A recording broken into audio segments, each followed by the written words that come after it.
Hello friends, you wanted to go play Dota, but what? You have to play offlane now? But you're not an offlane player.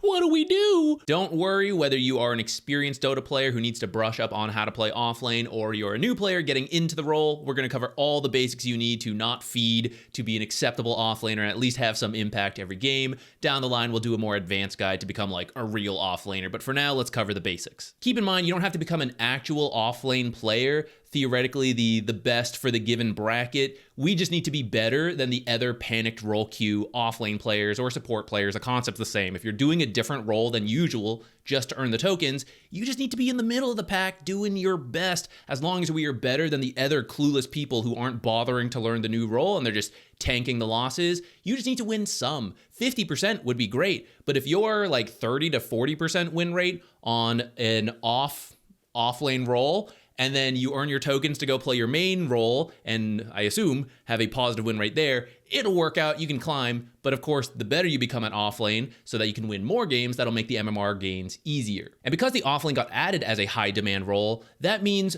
in a lot of games, you versus the enemy offlaner, sometimes you're gonna play versus actual offlaners and they're gonna be better than us.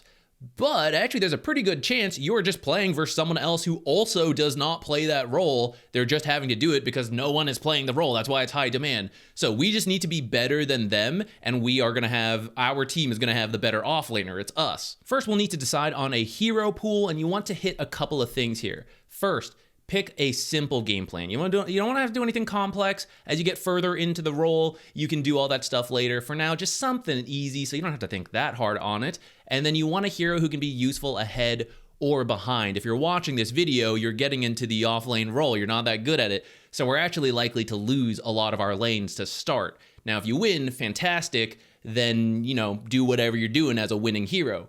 But realistically, as we start off on the back foot because we're bad at offlane, we need to still be useful. Certain heroes are better at that than others. Some people have to win their lane or they're useless. I don't want to play those heroes, even though they might be strong laners, so you could do it if you really want to. But my advice, be useful whether you are ahead or behind. With that said, I don't actually want to lose all my lanes, so pick strong laners rather than weak laners just to make it easier on yourself. But if you do lose the lane, people who can jungle early to recover are very nice. With this in mind, there's a certain type of offlaner that is best to start with, in my opinion, and that is going to be initiators and or aura builders. They frequently overlap, not always. If you pick one or both of these, you're gonna be in a good spot. If you need a new offlaner to learn, these are my go-to recommendations. They all are fairly tanky in the lane. Starting at the beginning, we got Centaur and Axe, very high strength, some of the highest in the game, and then some of the highest HP regen in the game. So even as you get harassed, you'll just heal up naturally. You've got the Retaliate build on Centaur and then Spin on Axe. So in the lane, the first few levels can be a little awkward, but once you get past that, you walk into the creep wave, you farm it. You walk into the jungle camps, you farm it. The enemies hit you and you don't know how to harass, they take some damage back, right? So it's not that hard to do, and you just focused on last hitting as you are new, and then eventually hitting your item timings later. You will then be a fairly low cooldown playmaker with like Blink Hoof Stomp or Blink Call, and that is useful no matter what every single game. Tidehunter and Underlord, they're more aura builders, but also very tanky in the lane. Tidehunter has the Anchor Smash to reduce enemy damage when he hits them with it, and then he has Kraken Shell for guaranteed damage block, whereas Underlord has the Atrophy Aura, which reduces enemies' attack damage, so he just takes less damage when they hit him. Then in fights, Tidehunter, the big AoE Ravage, build auras, Underlord, build auras. Fiends Gate in, that part's a little bit more complex, but you can also just be with your team, Fiends Gate people into you, and then just, okay, giant AoE Pit, giant AoE Firestorm, press my auras, I'm contributing. It's very straightforward. The last three are more honorable mentions. I don't like them as much, but I still think they're fairly straightforward. Dragonite has high armor and HP regen in the lane, so it's hard to bully him out. You can get a blink so you can initiate for your team, you push towers with your ultimate, then you kind of scale for damage, which is why I'm like, not as good of an offlane pick for keeping things simple, but at least the lane, I think, is straightforward. Abaddon, kind of similar, because his main build right now is to go for Radiance, but throughout the game, you're just hard to kill. Offlane Shield is a great utility spell for your team because it's a strong dispel, and then you can kind of build some auras, but you also kind of build for damage. And then that's also true for Viper, where you crush certain people in the lane, and you often build towards being very tanky, but also kind of doing damage. Which is fine, I'm giving you guys the options, but the downside of these types of heroes, especially Abaddon and Viper, if you don't do well in the lane, you can fall off pretty hard, because these 3 heroes do not have farming mechanics as easy as these 4 heroes. Viper has like a Nether Toxin build that kind of bumps him up there, so he's a little safer, and I did want to give a ranged offlaner so you guys have options, but he is meant to win the lane, and if you don't win the lane because your like mechanics are a little iffy, then I feel like these 3 can be a little shaky. For the other positions who need to learn some offlane, a different approach you can take is to just play a hero you already play as a carry, as a support, and hey, they can work as a mid laner, so then you just do that. And you're already comfortable with the hero, you might be doing a new build, you're gonna be higher level and more money, especially for like supports than maybe you're used to, but you kind of already know like roughly your matchups and how your abilities work, so you make it a little easier for yourself, and now you just have to play in a new lane and a new role, but then that's easier than just like completely brand new stuff. The downside is there's only so many heroes that overlap multiple roles, like truly overlap multiple roles. So I tried to put those heroes closer to the front here. So for example, you see like if you happen to play any of these guys as carries, they're like actual offlaners. Same down here, like you can run these as actual offlanes. The further you go, I admit, especially the experienced Dota players, you're probably like, Zach, that one seems kind of griefy, and I, kind of agree. But if, for example, a carry player is like stuck in the offlane, is like, look, I can play Drow or I can play Wind Ranger. God, please pick Wind Ranger offlane over Drow. Dude, no Drow offlane, please. Wind Ranger, right? That's what that tier of offlaners are like. It's like the real C to D to lower tier heroes, but they aren't the absolute garbage worst pick you could go. And you've seen it in your pubs. Like, it does happen. The reason they're a little griefy is because many of them just build towards damage. So like the Wind Rangers, the Weavers, Terrorblade offlane, I know you could do like the pipe, but then it's like, it's into damage, So like, oh, damage Ags, So it is a little, but it works. And if you're a more experienced Dota player, you can kind of understand certain matchups when these heroes would be better, and then go towards it. I think a newer player, you wouldn't really know why this is kind of griefy or when it's good, so then I wouldn't recommend it as much. But for the offlane, like, I just need to offlane and I'm just going to play heroes that are good enough, then these are some that I think they're acceptable. They're not the worst out there. I know these 3 are actually more offlaners than carries. This is for people who want to try to pick up semi-carries, carry players specifically, and then you can play it in offlane or in the safe lane, depending on the lineup, especially when you have like sniper mids, TA mids, things that are actual carries, and you don't need a second carry, you actually need to bring a bit more utility, upfront value to your team, then you could learn one of these guys and then flex that in between your roles. I've got a cheat sheet for you to help you understand what to prioritize at different times of the game here, starting with the lane at 0 minutes. Get the lane to come back. I know this sounds obvious, but as soon as the bounty is grabbed, we're gonna run to the lane and we're gonna do a variety of tricks to bring the lane towards our offlane tower to make laning safer for us, but it might also open up some kill options on your opponents. I'm gonna talk through some examples of this later, so we're just gonna brush over it for now, and more details to come. 7 minutes, the Wisdom Shrine activates.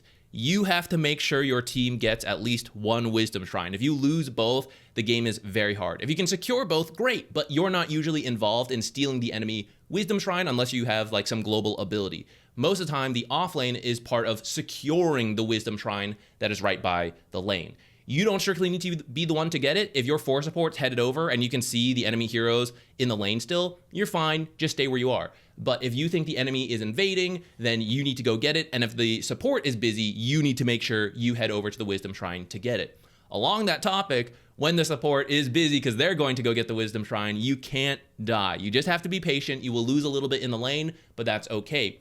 That also applies when the lane is coming towards you. If you can count to 5, you can figure out which way the wave is going. I recommend you practice this for yourself. So come over to Play Dota, don't actually play Dota, create a custom lobby, come over to these settings, make sure we are filling in the empty slots with bots, make it all pick, and then whichever team you're gonna be on, we'll do Radiant first. Give yourself passive bots or new player bots, that'll simulate your teammates, and on the enemy side, give them whichever difficulty you feel comfortable with, but the higher you can go and manage, the more prepared you will be. We're gonna walk out to lane, and I'm just gonna give you a couple tips here while we wait for the creeps. First, I really recommend you buy a safety salve just as a default. The salve is very forgiving. When you mess up, inevitably playing a new role, new hero, the salve will heal you back up. You want to do a little bit of backpack efficiency, go for it. But the salve, just as your starting purchase off the bounty runes, will just cover your ass. And then as you get more comfortable, then you can start skipping it if you don't think you need it, at least until later when you end up needing it. Bounty runes, don't go crazy, guys. We're bad at the offlane. Go there safely. So take a very defensive posture. If your team is with you for this rune, just do it. You get one bounty rune, it's no problem. If your team wants to be here, that's fine. You can come over as well and then TP to lane. If you don't want to go and you just want to do something safe, also wouldn't mind. And if you see enemy heroes and you're by yourself, just give up on it. And if they aren't there, then, oh my God, get out of here. I might die, actually. I think we're okay. We're pretty fast. So we're going to come over here, and then because I just walked to lane, you maybe take this angle too if you need to. You could also end up TPing. Like if you went bottom, I'll just TP to show you. We'll do a, somewhere up front. We're going to head to our creeps, and we're going to body block the first, or we're going to body block the back three. This is a very safe trick to do because you can just TP to your tower. Like this is always doable if you're being safe at the bounty runes. Now, I'm not going to do too much here. I'm going to turn on the XP range indicator. If you come over to the settings, it's under Dota Labs, interface, persistent range indicators, alt right click your XP. And I'm going to pretend I have a useless support. So because I have done this trick, the first creep walked up and started fighting the enemy 4 creeps first. So you can see as the rest of the creeps get here, my creep is already half dead. So it's going to quickly become 4 versus 3. And because I can count, I know 4 is more than 3. I could do extra tricks here, and Witch Doctor might try to grief me, but I'm not going to right now. I'm just going to show you that this block alone is enough. Look, the enemy is even doing some damage. This is actually going to happen. I'm going to try to get... No, I didn't get him killed. The enemy will do this kind of stuff actually surprisingly a lot if you are Crusader and lower. The bots don't usually go this aggressive. That was a little weird. But you can see, depending on a little bit of a mistake, it is shoved in the lane now, and look where I'm laning. I am set for the rest of the game, actually, because it's now up to these guys to fix the lane. These creeps that are just spawned at 1 minute, they're walking into the lane. They're supposed to meet the wave here. This wave right here. They're supposed to meet here. Any amount of delay from these creeps that affect these creeps bring the equilibrium from here to here. Now, you don't need to fully understand this. All you need to know is that once you get a wave here, what will frequently happen is it will keep doing this. Even as you bring it under tower, the wave will just keep bouncing back and forth. This was maybe the most danger. Up here can be dangerous. There's actually a strong combo right here. And here is going to be the safest. So you just evaluate on the lane, where can you get last hits? And anytime you're scared, just default to a safer tier. So right now, I'm too scared. I'm just gonna be back here, my AFK Witch Doctor feeding, who knows, right? I don't need to die for that deny. Look, the creeps are coming in. I'm gonna start being pretty safe. I have the tower behind me, and I'm gonna go for last hits. I'm gonna miss them because I'm bad, but at least I can try to get some, and I can get the XP. And you can see, because this creep wave is interacting with the next one, it has delayed them, and they're now meeting this creep wave. That was supposed to meet here, we're now meeting here. And once again, pushed up, it's gonna push back down. My creep wave shoves up. Where's the next creep wave? This time, my tower did a good amount of damage, but it still delayed a little bit. Once again, 3 creeps versus 4 creeps. I'm gonna come, look, they're being weird. I get a last hit, right? Sometimes, okay, these bots are being wacky, but what will happen more often in your pub games, like someone will try to do a pull and they'll leave. Maybe they don't, they keep sitting here, then you just see what I'm doing. I just keep sitting in this area and pull them back. Get my last hits. Uh-oh, the carry's here. I'm scared. Hit your own creeps as much as you can. This is the extra tip. Hit your own creeps to kill them off faster. This one gets low, kill it. If you miss a last hit, you actually shouldn't. You should prioritize last hits. But if you're scared, that's okay. Then just go for 9. Look at my feeding support. Let him die. I don't care. The creep wave is pushing in. I'm gonna drag it here. By the way, what will frequently happen is that the melee creep that tanks the tower first will die, and then, okay, well in this case, it just went to another melee creep. It often goes to the range creep in the back, and so as you drag the creep wave back, make sure you kind of turn around in time to attempt this creep. If you miss it, it's not the end of the world. If you have a ranged ability, you can use that to get it. But it's just a little bonus tip to help you get CS under the tower. Range creeps are often let the tower hit it 3 times and then you hit it once, or you hit it once, the tower hits twice, then you hit it once if you have higher damage. For melee creeps, hit it once. If they're full health, hit it once, let the tower do all the shots, and then you hit it again at the end. That is a very rough guideline because it does depend on your damage, what the creep's focusing. Don't worry if you miss last hits for now, guys. Just do your best. We're all learning offlane again if you weren't playing offlane before. Let's say your team goes for an aggressive play. I would generally follow them. You end up here. So we are going to grab the rune, and then we are going to aggressively body block the enemy's creep wave. If you're not sure where they are, look at your own side. It's going to be mirrored. So they're by this tower, it's going to be here. The timing is about 13 to 15 seconds where you need to be here. So I'm just going to stand here, and now I'm going to head over, and I'm just going to start body blocking. Because they're supposed to meet just outside the tower, just a little bit of body blocking on my part means that my creep wave will now go under the tower, and I get scared, so I run away. You don't have to do the full block. Like, honestly, just blocking like from here to here is likely to be enough. This can be a little bit dangerous. You see I'm like passing some enemy heroes. As you get better at the game, you keep an eye on the map, you see them show in other places, then you will realize that this is actually surprisingly safe. Because it went under tower, look how hard this pushed out compared to the other trick we did, where I let the one creep go through, and I mentioned if they hit their own creeps, they could fix it. There's actually nothing you can do to fix this. Like, once the tower starts hitting creeps, you're cooked.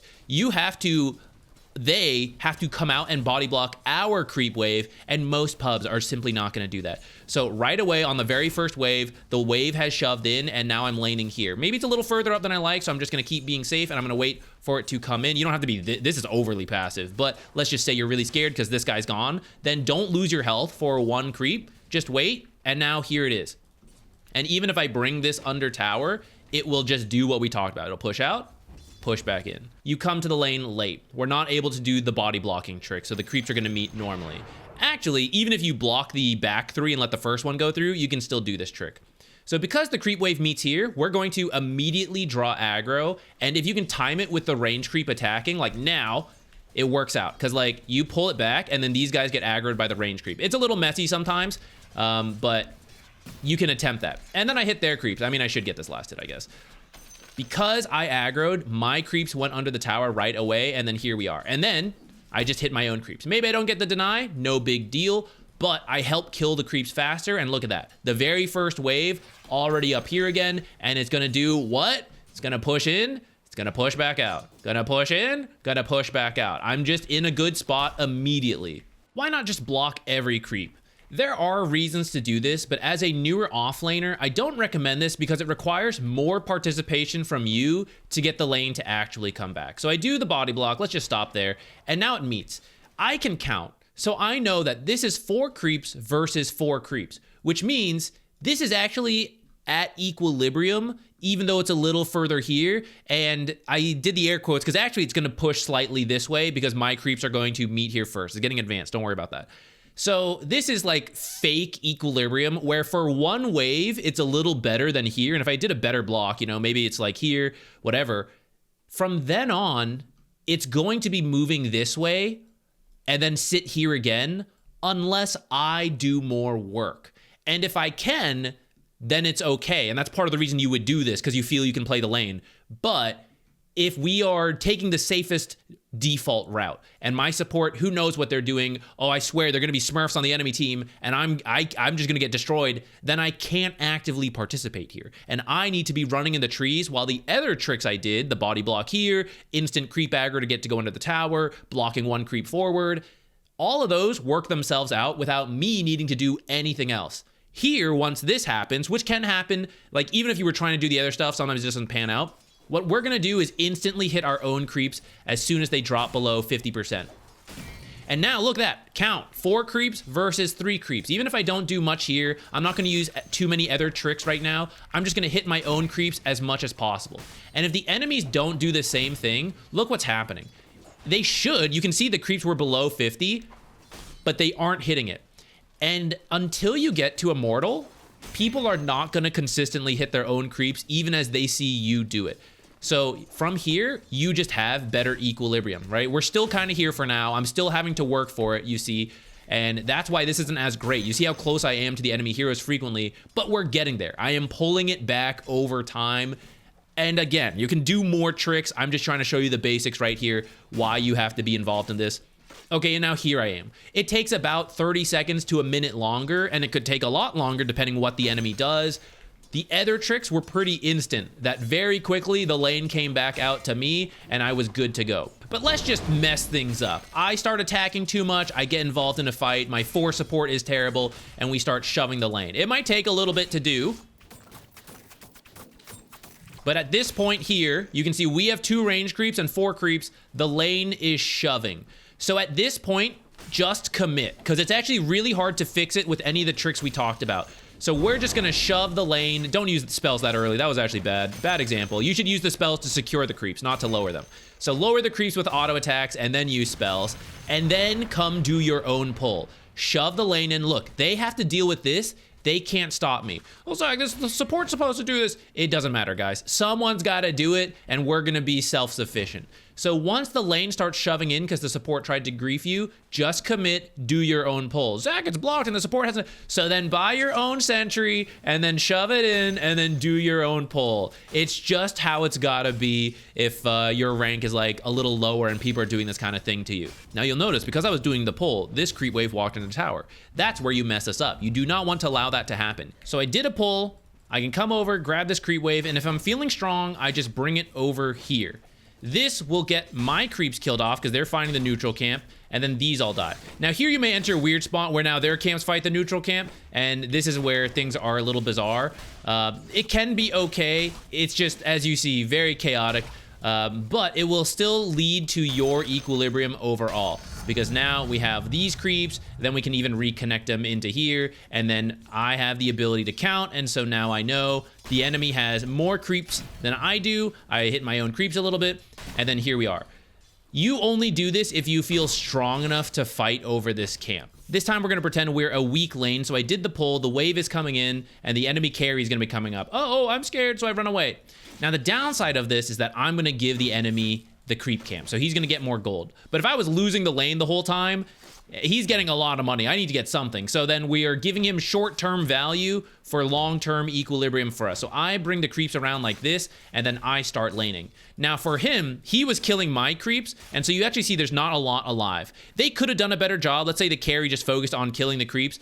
They then bring it in, and now they're kind of matching what we're doing. But a lot of carries will also just bring it onto the tower, and then their creeps will die. So depending what they do, it may still work out in their favor and we have to try again. But if they mess up at all, we're back in this situation where, because I kept the creep wave alive by running it in circles, I'm laning here. You've seen this, I won't repeat it too much, but now we are happy again and they have to go do a pull. And you have seen many times where people try to do a small pull and it temporarily brings the lane up and then it ends up under the tower and then shoves back out. So once you identify that, you know, this is where I have to be patient. I don't take crazy risks because I know in 30 seconds the lane's gonna be right back here. Once again, I'm gonna be happy to last it and do my best. And so I don't have to do anything insane. If you're strong enough, sure, go for it, but you don't have to. The last thing you can try is to just constantly draw creep aggro. This is the last thing you should try because there is a much more refined way to do this. It goes beyond the scope of this guide. I have a creep aggro guide, kind of covers a bit of it. There could actually be even more detail beyond that. So it's too much to talk about in this one video. But essentially, if you draw no creep aggro and the enemy is stronger than you, they can do all the tricks I have told you as well. And so they can keep the lane here forever if it just is a standard lane. I'm too scared to go in, I'm too scared to do anything. So just start drawing aggro nonstop, even though you may not understand what's happening. So first, the creeps walked back to me and you saw, oh, it came closer to me than the enemies, so then it was easier to get a last hit, you know, kind of like that. You could try for denies like this if you want, but one of two things is gonna happen, is either the creeps are gonna split up like this, which makes things easier on you, right? Rather than all the creeps here and we're constantly losing because the enemy is stronger than us and I can't even approach this area. Now it's split like this, and it's up to the enemy to be like, how do I manage both? Do I get this one and this one? Like, where do I stand, right? We're creating chaos as the offlane. And if we're losing nonstop, then we want the chaos. We want the wave to get split up. We want builds to develop. So you see, now my creep wave is pushing because I drew so much creep aggro, and I'm gonna keep doing it, right? Rather than lane here, I'm laning a little further back. Rather than lane here, I'm coming back even a little further. You can do more advanced stuff. I just don't wanna talk about it right now. Like I said, trying to keep it simple. We may miss some creeps during this, but we will skill check the enemy. I keep 2 creep waves like this. I was losing every single creep trying to lane up here, but now I've actually secured 2 creeps for myself. And if I was XP range of the others, then I at least got that. And now my lane is shoving in. Did the enemy keep the creeps out of the tower? Did they know to do that? Or did they let something like this happen where they died? Okay, time to resume, like start drawing creep aggro like non-stop crazy. Hope like that creep goes under tower. Hope the enemies are like drawing creep aggro and messing things up as well. I'm just gonna make things chaotic. You can do this in a much more refined manner, but for a beginner who is lost, just keep doing this. Watch the creep aggro video so you know how to creep aggro, and then just keep clicking the enemy and stepping back, and things like this are gonna happen where it builds up large creep waves one way or the other just because like things are getting so weird, and you will be able to find some CS rather than the lane being static and you lose everything. One of your first big objectives as the laning stage starts to end is to take the enemy safe lane tower. This is just a very safe first play to go towards. It's not gonna be like a one and done type thing, most likely. You're probably just gonna have to like keep pushing for it. You might have to get a couple fights, but anytime you're feeling lost and you see that tower is up, okay, let me head down there, let me try to take that tower. And once you do take that tower, try to occupy the enemy safe lane jungle until you hit some kind of power spike. This will depend on the hero you play, but it's usually something like a blink dagger or an aura item, and then it is easier to join fights around the map. That doesn't mean literally never leave until you have those items, but if you're feeling unsure, this is a good default move. And when you have your abilities available, you could probably head over somewhere else, make the play, and then, oh, what do? Oh, let me head back to the enemy safe lane jungle. Now, if you're really not sure what your power spikes are because you're a new player, around 20 minutes, it's a little on the later side, but if you're new, then it's gonna actually happen around this time naturally. You're gonna see people start moving together and just go. You may not understand why, but like, oh, my team's all there. I guess I'll head over. It's not always the right thing to do, but for now, it's gonna be a safe move. This is gonna be part of an effective farming video in the near future, so I'm only gonna do the quick version here to help you understand why we're doing certain stuff as the off lane. First of all, a lane creep wave at the start is about 160 gold, 240 XP. Over time, these ramp up, but don't worry about that for now. So we both have creep wave spawning, so there's 320 gold and 480 XP every minute because there's 2 creep waves a minute. And we fight over this at the start of the game because we're too weak to do anything else.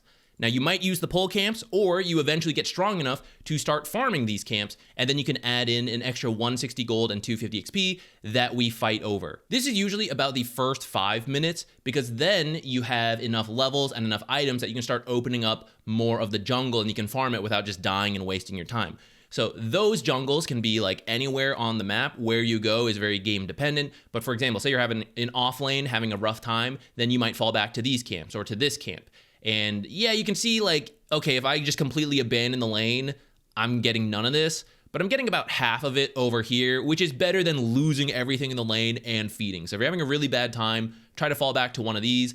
Some of the offlaners I recommended can do the ancients relatively early. They often need an item to do it, but it is at least doable relatively early. You will notice though that if we add up these values, if I'm the offlane and I keep falling back here, sure, maybe I'm getting all the creep wave money and then farming 500 gold, but if I leave the carry alone, they're getting the creep wave, and then there's 360 gold here and then 400 over here. So the longer they're left in this area, they're actually going to out farm me as the offlaner. Now you might be saying, well, Zach, I mean, is some of this not there? Like the mid laner might get this. Yeah, but like the mid laner might get some of this that I'm stealing from them too. So however it's split, the enemy has a lot more money available to them here than we do here, and I don't want them to have that money. Before the safe lane tower falls, the split is something like this, where the off lane can play the lane and then feel comfortable falling back to their own jungle, and then maybe you fight over this stuff, and then the safe lane does the same, right? They push the lane, and then they feel comfortable fighting over this potentially, and then the rest is where they feel a little bit safer.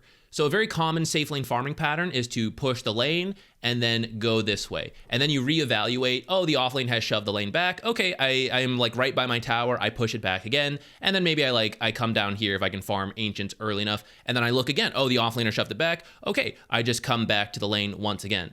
What if the offlaner isn't pushing the lane and they're just holding it here? Well, okay, maybe I'm over here. Let me just head over here. Are they pushing it back? Sure, I'll come back to the lane like right away. Oh, they're still not doing it? Well, let me just keep going. Have they pushed it back? Okay. Oh, they haven't? Okay, maybe over here and then push back here.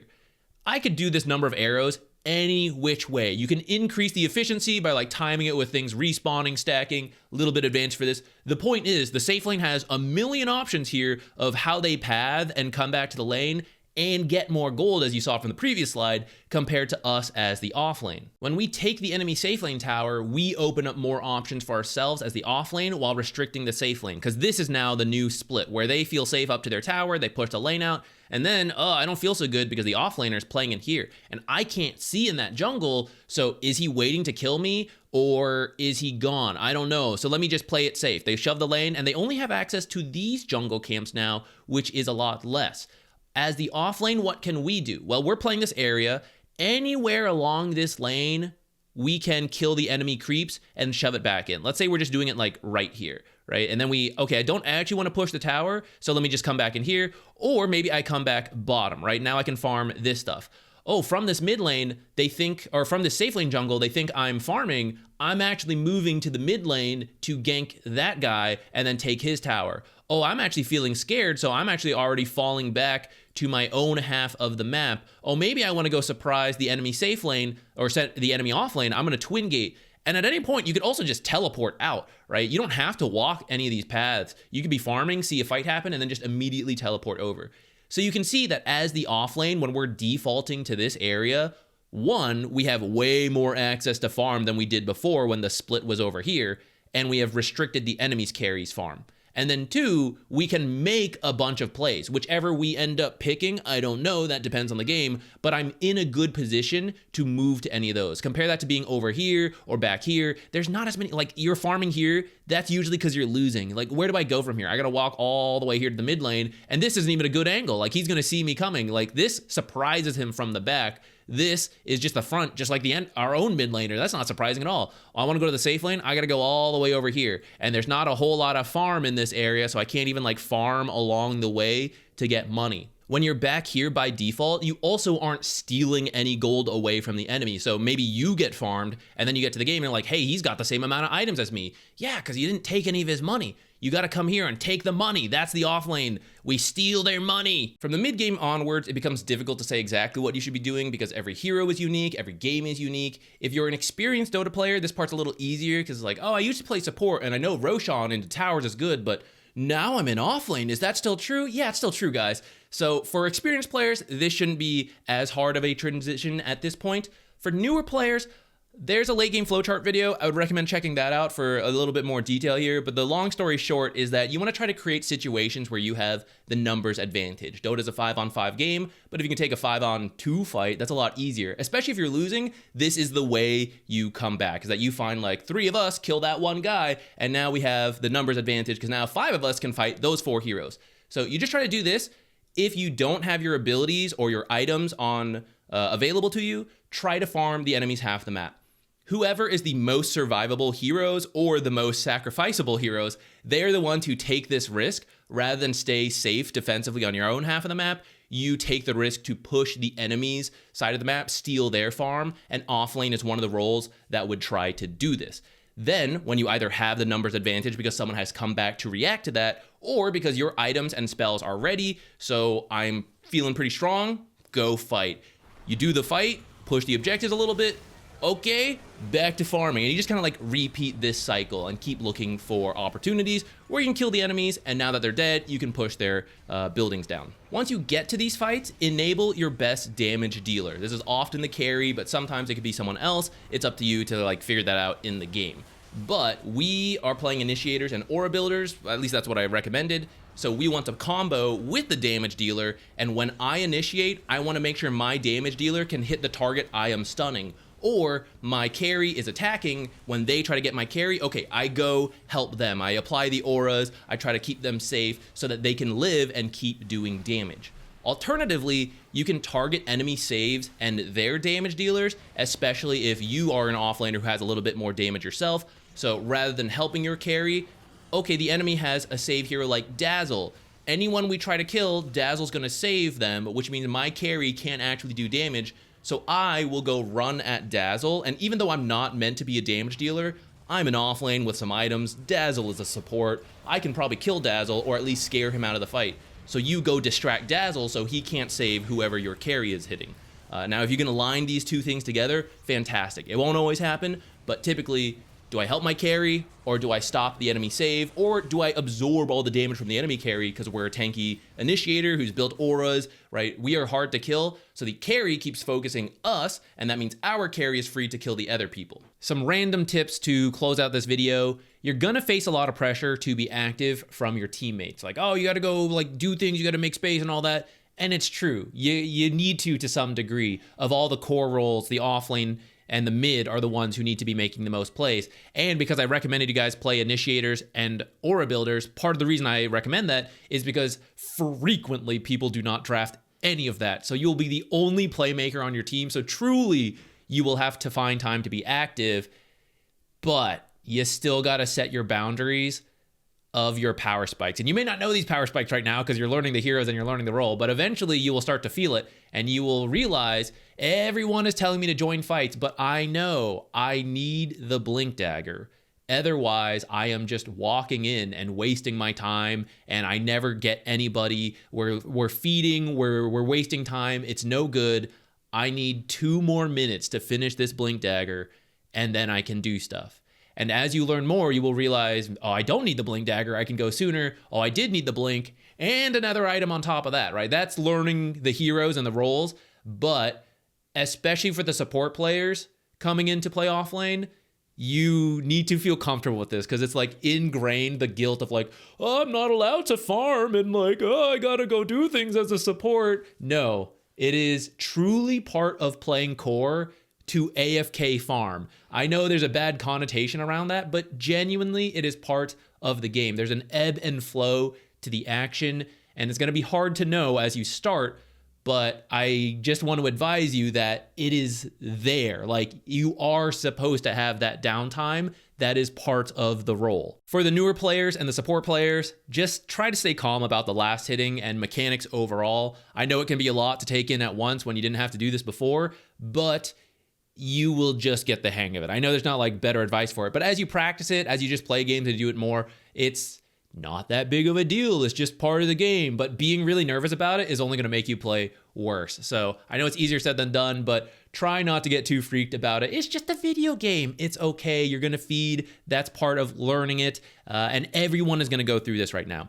If I had to generalize, my theory craft is that in the short term coming up here, a lot of support players are going to drop in MMR, and a lot of core players are going to increase to some degree because support players never had to play core if they didn't want to, right? So we were only 100% playing support, and yes, there was 4 and 5 you had to play, but a lot of people could do both to some degree. So we have been like in our own space, and then core players, their MMR was the core roles and then having to play support sometimes, so they were losing more than usual.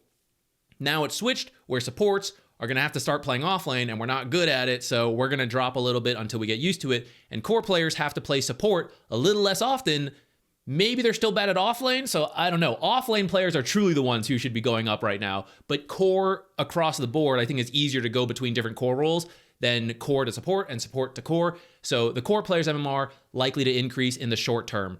Don't let this freak you out. It's just going to take some time, but eventually the system will balance again and you'll be wherever you need to be. Thank you for watching. I will try to make some hero guides soon for different offlaners, but I too must go through this process. It's one thing to conceptually know all the stuff, but now we have to actually do it. So I will also be going through the learning curve with all of you. You can catch me on stream if you want to see me struggling in real time, but once I get the hang of it, I will make some guides if you guys want to check that out as well. I'll see you in one of those.